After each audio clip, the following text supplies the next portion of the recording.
Je voudrais parler des rapports entre la main et l'oreille, notamment chez les musiciens, les compositeurs. Pour moi, il y a un lien absolument crucial entre la main et l'oreille.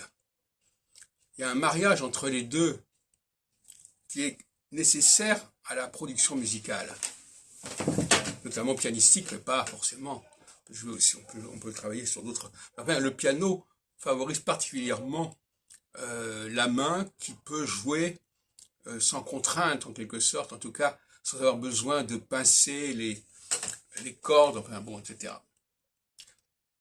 Et donc, quand j'improvise au piano, de toute façon je ne fais qu'improviser, quand je compose au piano, disons, par définition c'est une improvisation, si on peut dire, c'est un mariage, une alliance entre la main et l'oreille.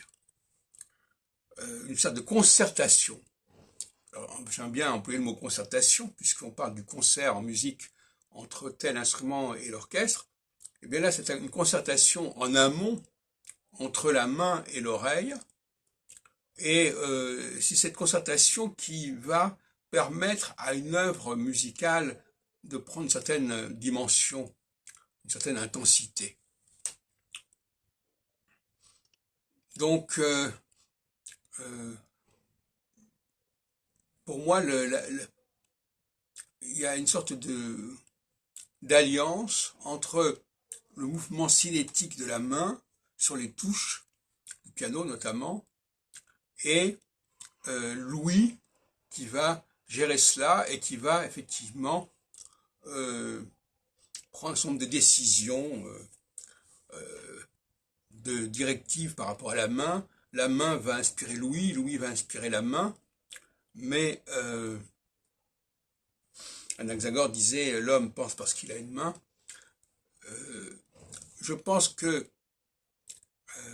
un manchot, par exemple, ne peut pas faire de la musique. Il peut, à la limite, il pourrait effectivement, même s'il a des prothèses, il pourrait même exécuter une œuvre, mais quelque chose de vivant ne peut se faire qu'avec des mains qui sont vivantes et qui ont une expression, qui ont pris l'habitude de s'exprimer. Laisser la main s'exprimer, ça me paraît essentiel, mais elle ne s'exprime que parce qu'elle est en concertation et en concert avec l'ouïe, avec l'oreille.